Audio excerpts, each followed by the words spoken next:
जीशु हूँ गोटे पागल चलो कौनटा उखाड़ उखाड़।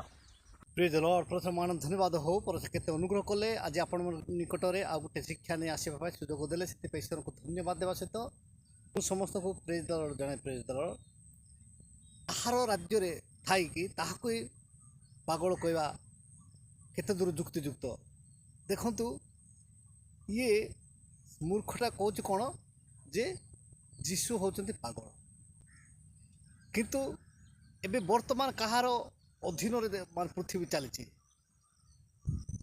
एबे ख्रीष्टन को अधीन चलती ख्रीष्टाब्द से निज ख्रीष्टाब्द मध्य बास करी ख्रीष्ट को विरोधी करुच्ची मु ख्रीष्टान लोक मान विरुद्ध रे कुहे एवं से ख्रीष्टान लोक मान विरुद्ध रे कहउछंती एवं जीशु को से पागल कहते जहाँ को घरे रही ताहा को जो पागल कहवा केते दूर जुक्तियुक्त से जो वाक्य नहीं से वाक्य गुड़ाक मु रखीदे आपण मैंने देखु जे माथ्यू 10 अध्याय 34 पद 35 पद एवं 37 पद से नहीं आउ से आम शुणीदेवा से कौन को से कौन लिखाई से आउ अनेक कही ना से कौन से कहते आम ता शुणा प्रॉपरली बाइबल को अनुसरण कर। बाइबल माथ्यू लिखित सुसमाचार चैप्टर 10 वर्स नंबर 34 रे लेखा अछि कौन लेखा अछि सेठी लेखा अछि तमे भाबनी जे मु पृथ्वी को शांति दबा पाई आसी मु खड्ग दबा पाई आसी एमिति किछि लेखा अछि एवं वर्स 35 रे लेखा अछि मु एमिति किछि घटना घटेबा पाई आसी जोठी बाप पुओ विरुद्ध रे छिडा हबो मां झियो विरुद्ध रे छिडा हबो एवं सासू बहु विरुद्ध रे ठिया हबो। वर्स 37 रे लेखा अछि कुआ जायछि जे जो व्यक्ति मो अपेक्षा निज बापा मां को अधिक भल पाए से मोर केबे प्रिय हो पारिबा नाही ए कथा जीशु कहि कथा बुझी पारछन्ते त ता माने जीए भी क्रिश्चियन होछ ना तुम बापा मां को छाड़ीबा को पड़िबो बुझिलो त ए कथाटा सेठी लेखा जायछि ए कथा को भी फॉलो करो निज बापा मां को गुंचा मार के पळाओ से जीशु पाखो को आमे सुनिलु जे शेष दिन रे ए प्रकार घटिबो जे परिवार परिवार मध्य रे विशृंखला हेबो परिवार परिवार भीतर विशृंखला हेबो किंतु सही समय रे जीए मते आत्मा प्राण मन देकी सेवा आराधना करूछि से केवल से समस्त समस्या रक्षा पाइब से यही समस्त घटनारू तुम्हें मान रक्षा पाइबा हेले से समस्त समस्या तुम्हें उद्धार पाइबा हेले मोर अनुसरण कर तार कहिबार भाव ये लिखाई जे निज परिजन ही शत्रु हेबे निज जार खाइबे ताकर गाइबे बोली जो कहते सेमती नुहे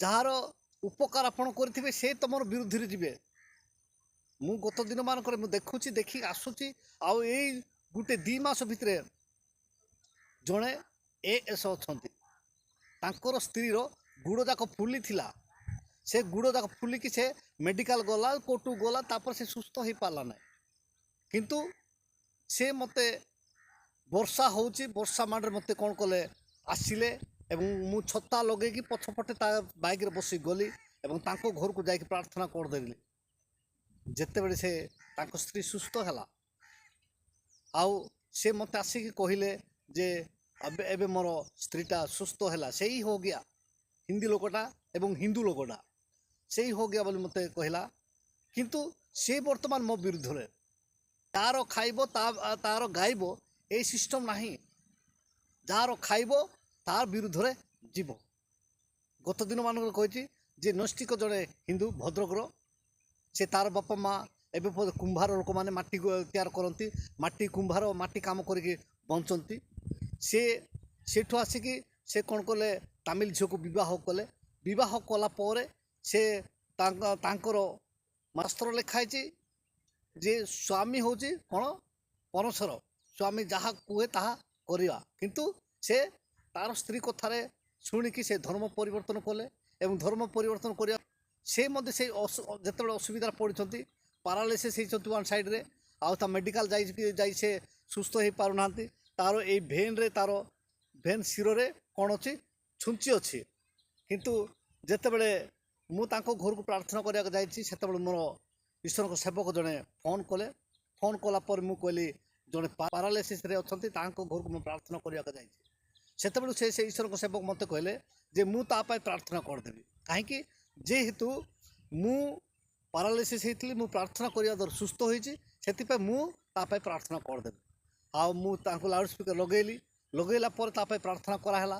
ପ୍ରାର୍ଥନା କଲା ପରେ ତାର ହାତ ଏମିତି ହଲିବାକୁ ଆରମ୍ଭ କଲା। ତାପରେ ତାଙ୍କ ସ୍ତ୍ରୀକୁ କହିଲେ ବେଣ୍ଡୁ ସେ ଛୁଞ୍ଚି କାଢ଼ିଦେବ ବୋଲି କହିଲେ, କାଢ଼ିଲେ। ତାପରେ ସେ ଭଲ ହେଲା ପରେ ସେ କ'ଣ କଲେ, ଏବେ ସେ ମୋ ଶତ୍ରୁ, ସେ ମୋର ଏବେ ଶତ୍ରୁ। ରାତିରେ ଶୋଇପାରୁନାହିଁ ତାର ସ୍ତ୍ରୀ, ତାର କ'ଣ ଏବେ ଯେମିତି ଏଇ ଯେଉଁ ମଳମୂତ୍ର ଯିବା ପାଇଁ ଯେଉଁ କେନାଲ ଯାକ କରାହେଇଥିବ, କେନାଲ ଯାକରେ କ'ଣ ଯେତେବେଳେ ଯେଉଁ ବର୍ଷା ଆସିଲେ କ'ଣ ସେ କାଗଜପତ୍ର ଯେଉଁ ଅଟକି ଗଲେ, ସେଠି ମ୍ୟୁନିସିପାଲିଟି ଯାଇକି ସେବା କରନ୍ତି। ମ୍ୟୁନିସିପାଲିଟି ଲୋକମାନେ ସେମିତି ଅଧରାତିରେ ଘଣ୍ଟେ 2ଟାର ସେ ବାଇକ୍ ଧରିକି ଆସିଲେ ମୋ ପାଖକୁ, ମୋର ସ୍ତ୍ରୀ ପାସ୍ ବସି ପାରୁନାହିଁ, ଆସିକି ପ୍ରାର୍ଥନା କରିବେ। ହଉ ଠିକ୍ ଅଛି ବୋଲି ତାଙ୍କ ଘରକୁ ମୁଁ ଗଲି। ତାଙ୍କ ଘରେ ମୁଁ ପ୍ରାର୍ଥନା କଲି, ଆଉ ପ୍ରାର୍ଥନା କରି ପାଣି ପିଏଲି, ଆଉ ସେ ସୁସ୍ଥ ହେଲେ। କିନ୍ତୁ ସେ ହେଉଛି ମୋର ବିରୋଧୀ, ସେ ହେଉଛି ମୋର ଶତ୍ରୁ। ସେଥିପାଇଁ ଏଇ ଘଟଣା ଗୁଡ଼ାକ ଘଟିବ। ତମେ ଯାହା ଯେମିତି ସେବା କଲେ ମଧ୍ୟ, ଯେ କି ପ୍ରକାର ଭାବରେ ସେମାନଙ୍କୁ ନିଜର ମନ ପ୍ରାଣ ଆତ୍ମା ଦେଇକି ସେବା କଲେ ମଧ୍ୟ ସେମାନେ ଜାଣିପାରିବେ ନାହିଁ। ସେଥିପାଇଁ ଲାଷ୍ଟରେ ଯୀଶୁ କହିଲେ, ପ୍ରଭୁ ଏମାନେ କ'ଣ କରନ୍ତି ତାହା ଜାଣନ୍ତି ନାହିଁ, ଏମାନଙ୍କୁ କ୍ଷମା କର। ଏମାନେ ନିଜେ କ'ଣ କରୁଛନ୍ତି ତାହା ଜାଣନ୍ତି ନାହିଁ। ବର୍ତ୍ତମାନ ଖ୍ରୀଷ୍ଟଙ୍କ ରାଜ୍ୟରେ ଅଛୁ। ପୃଥିବୀ ସାରା ଲୋକମାନେ ଗବେଷକମାନେ ଗବେଷଣା କଲେ ଯେ ତାପରେ ଲେଖା ହେଲା ଖ୍ରୀଷ୍ଟାବ୍ଦ। ହର୍ଷବର୍ଦ୍ଧନ ଯେତେବେଳେ ଶାସନ କରୁଥିଲେ ହର୍ଷାବ୍ଦ ଶକାବ୍ଦ ଲେଖା ହେଉଥିଲା। ଏବେ ସମୁଦାୟ ପୃଥିବୀରେ ଖ୍ରୀଷ୍ଟାବ୍ଦ ଲେଖା ହେଉଛି ବା ଖ୍ରୀଷ୍ଟଙ୍କର ରାଜ୍ୟ ଚାଲିଅଛି। କିନ୍ତୁ ଯେଉଁ ଖ୍ରୀଷ୍ଟଙ୍କ ରାଜ୍ୟରେ ଆମେ ଅଛୁ, ସେ ଯେତେବେଳେ ପୁନରୁତ୍ଥିତ ହେଲେ, ଆଉ ଜଣେ ଆମ ଅଞ୍ଚଳର ମୁଖ୍ୟ ବିଜେଡ଼ିର ନେତା କହୁଛନ୍ତି ଯେ କୌଣସି ଜାଗାରେ ଲେଖା ନାହିଁ ଯେ କେବଳ ଖ୍ରୀଷ୍ଟିଆନ ଲୋକମାନେ ଯୀଶୁଙ୍କ ନିକଟରେ ପ୍ରାର୍ଥନା କରିବେ, ଖ୍ରୀଷ୍ଟିଆନ ଲୋକମାନେ କେବଳ ତାହାଙ୍କ ପାଖକୁ ଯିବେ ବୋଲିକି। କିନ୍ତୁ ସମୁଦାୟ ଜଗତ ତାହାଙ୍କର, ସମୁଦାୟ ଲୋକମାନେ ତାହାଙ୍କୁ ପ୍ରାର୍ଥନା କରିବେ। ସେ ବିଷୟ ସେ କହୁଛନ୍ତି। ଆମେ ପଦଟେ ଶୁଣିଦେବା, ଆସନ୍ତୁ ଆମେ ତାହାଙ୍କର କହିବାଟା ଶୁଣିବା। ଏଇଠି କୋଉଠି ବି ଲେଖା ଯାଇ ନାହିଁ ଯେ କେବଳ ଖ୍ରୀଷ୍ଟିଆନ ଲୋକ ହିଁ ପ୍ରଭୁ ଯୀଶୁ ଖ୍ରୀଷ୍ଟଙ୍କୁ ଡାକିବା ପାଇଁ। ଆମେ ସମସ୍ତେ ଡାକିପାରିବା, ଯେହେତୁ ବିଶ୍ୱ ହେଲା ତାଙ୍କର। ଏ ବାର୍ତ୍ତା ଜାଣିବା ଦରକାର, ଏ ବିଶ୍ୱ ଭିତରେ ଆମେ ବି ଅଛନ୍ତି। ଆମେ ଶୁଣିଲୁ ଯେ ଏଇ ମୁଖ୍ୟ ଲିଡରଟି କହିଲେ ଯେ ସମୁଦାୟ ଜଗତ ତାହାଙ୍କର। ଯୀଶୁ କାହାକୁ ପାତର ଅନ୍ତର କରିନାହାନ୍ତି, ଯୀଶୁ କାହାକୁ ସେ ଇଏ ମୋର ଲୋକ, ଇଏ ତାର ଲୋକ କହିନାହାନ୍ତି। କେବଳ ଗୋଟେ ଜାଗାରେ କହିଥିଲେ ଯେ ସନ୍ତାନମାନଙ୍କ ଆହାର କୁକୁରମାନଙ୍କୁ ଦିଆଯିବ ନାହିଁ। କିନ୍ତୁ ସେତେବେଳେ ସେ ମାଆଟି, ଯେଉଁ ମାଆଟି ସେ ତାଙ୍କ ଛୁଆ ପାଇଁ ଅନୁରୋଧ କରିବା ପାଇଁ ଯାଇଥିଲା, ସେ ମା କହିଲେ ଯେ ପ୍ରଭୁ କୁକୁରମାନେ ଯେ ଗୁଣ୍ଡି ଗୁଣ୍ଡା ଖାଆନ୍ତି କର। ତାପରେ ସେ କ'ଣ କଲେ, ସେ କହିଲେ ତ ମାନେ ଏଇ ଅଞ୍ଚଳରେ ମୁଁ ଏଇ ପ୍ରକାର ବିଶ୍ୱାସୀକୁ ମୁଁ ପାଇନଥିଲି, ଏବେ ଯାଉ ତମର ଛୁଆ ସୁସ୍ଥ ହେଲା। ତା ସେଇ କ୍ଷଣେ ଯେଉଁ ମୁହୂର୍ତ୍ତରେ ସେ କଥା ତା ମୁଖରୁ ବାହାରିଛି, ସେତେବେଳେ ସେ ସୁସ୍ଥ ହେଇଛନ୍ତି। ସେଥିପାଇଁ ଯୀଶୁଙ୍କ ଠାରେ କୌଣସି ପାତର ଅନ୍ତର ନାହିଁ। ସେ ଯେତେବେଳେ ପୁନରୁତ୍ଥାନ ହେଲେ, ସେ ଆଜ୍ଞାଙ୍କ କହିବା ଅନୁସାରେ କହୁଛନ୍ତି, ପୁନରୁତ୍ଥାନ ହେଲା ପରେ କହୁଛନ୍ତି ସ୍ୱର୍ଗ ମର୍ତ୍ତ ପାତାଳର ଅଧିକାର ମୋ ପାଖରେ ଅଛି। ସ୍ୱର୍ଗ ମର୍ତ୍ତ ପାତାଳର ଅଧିକାର ମୋ ପାଖରେ ଅଛି, ଏବଂ ଯେଉଁମାନେ ମୋ ପାଖକୁ ଆସିବେ ସେମାନେ ଆଶୀର୍ବାଦ ପ୍ରାପ୍ତ ହେବେ। ଏବଂ ଏହି ପ୍ରକାର ମଧ୍ୟ କହିଲେ ଶିଷ୍ୟମାନଙ୍କୁ ଯେ ଯେଉଁମାନେ ଆଉ ମୋତେ ବିରୋଧ କରିବେ, ସେମାନଙ୍କ ପ୍ରତି ତୁମେ ଯଦି ଅଭିଶାପ ଦେବ ତାପରେ ସେମାନେ ଅଭିଶାପ ପାଇବେ, ତୁମେ ଯଦି ଆଶୀର୍ବାଦ କରିବ ଆଶୀର୍ବାଦ ପାଇବେ ସେମାନେ। ସେଇ ଅଧିକାର ମୁଁ ଦେଇକି ଯାଉଅଛି। କିନ୍ତୁ ଆଜି ପର୍ଯ୍ୟନ୍ତ ଈଶ୍ୱରଙ୍କର ଦାସମାନେ, ଈଶ୍ୱରଙ୍କ ଲୋକମାନେ ଆଜି ପର୍ଯ୍ୟନ୍ତ କୌଣସି ଲୋକକୁ ସେଇ ଶେଷ ବାକ୍ୟଟେ ବା ଶେଷ ବଚନଟି ସେମାନେ ବ୍ୟବହାର କରିନାହାନ୍ତି। କେବଳ ଯୀଶୁଖ୍ରୀଷ୍ଟ କ୍ରୁଶରେ ଥାଇକି ଯେଉଁ କଥା କହିଲେ, ପ୍ରଭୁ ଏମାନେ କ'ଣ କରୁଛନ୍ତି ତାହା ଜାଣୁନାହାନ୍ତି, ଏମାନଙ୍କୁ କ୍ଷମା କର। ଏବଂ ଯୀଶୁ କହିଲେ ତୁମେ ଶତ୍ରୁମାନଙ୍କୁ ପ୍ରେମ କର ଏବଂ ଶତ୍ରୁମାନଙ୍କ ପାଇଁ ପ୍ରାର୍ଥନା କର, ଏବଂ ଯେଉଁମାନେ ତୁମ ବିରୁଦ୍ଧରେ ଯାଆନ୍ତି ସେମାନଙ୍କୁ ପ୍ରାର୍ଥନା କର। ଏଇ ବଚନରେ ଅଛନ୍ତି। କିନ୍ତୁ ପୁନରୁତ୍ଥାନ ପରେ, ଯୀଶୁ ଉଠିଲା ପରେ କହିଲେ ଯେ ତୁମେ ଯାହାକୁ ଅଭିଶାପ ଦେବ ସେ ଅଭିଶାପ ପାଇବ, ଯାହାକୁ ଆଶୀର୍ବାଦ କରିବ ସେ ଆଶୀର୍ବାଦ ପାଇବ, ଏବଂ ମୁଁ ସ୍ୱର୍ଗ ମର୍ତ୍ତର ଚାବି ମୋ ପାଖରେ ଅଛି। ଏଇ ଅଧିକାର ଯେଉଁଟା ଦେଲେ ଆଜି ପର୍ଯ୍ୟନ୍ତ ଈଶ୍ୱରଙ୍କ ସେବକମାନେ ବ୍ୟବହାର କରିନାହାନ୍ତି। ଯାହା ବି ହଉ, ଏଇ ଲୋକଟି ଯେ ନିଜ ଆଡ଼କୁ ନେଉଛି ଯେ ତାକୁ କୁହା ହେଇନି, ଯେଉଁମାନଙ୍କୁ ପାଳନ କରିବା ପାଇଁ କୁହାହେଇଛି ସେମାନେ ପାଳନ କରିବେ କିମ୍ବା ନ କରିବେ ତାଙ୍କର କାମ।